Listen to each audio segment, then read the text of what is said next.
Shalom, family. Welcome to today. This week's Torah portion is Chukat-Balak. It's numbers 19:1 through 25:9, and there are a lot of chapters, just action-packed. As always, I encourage you to go read them, but I want to focus on the story of Balaam, who was a fortune teller and a pagan prophet.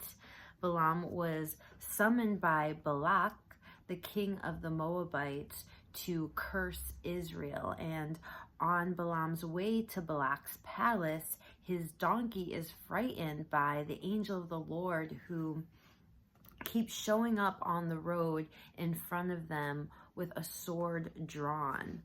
The faithful donkey tries his best to swerve the angel 3 times, and all 3 times Balaam beats his donkey.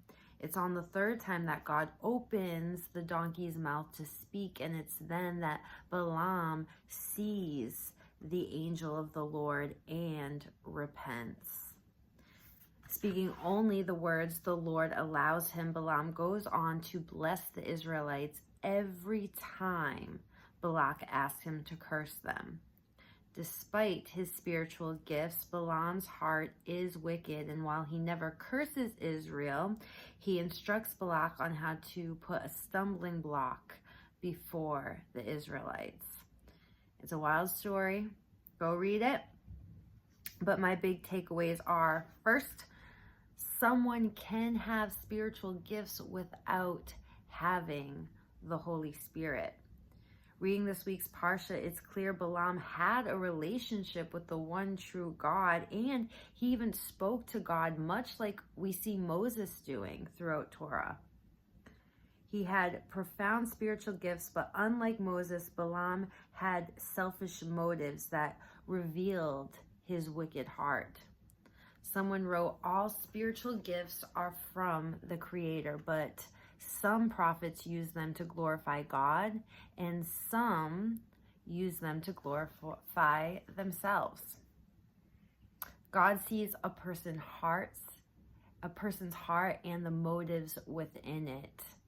As I read this week's Parsha, Balaam initially appears to be a faithful servant and a responsible prophet in my eyes. The donkey beating was a red flag, but really it's only because I know the end of this story that I know Balaam was not a child of God, but rather God's enemy. Humans cannot see a person's motives like God can, but we can look at a person's life to see whose team they're playing on. Are they radiating a life of love, joy, generosity, humility, kindness? Or are they power hungry, controlling, greedy, prideful, angry? Do they beat their pets? My second takeaway is God can speak through anyone.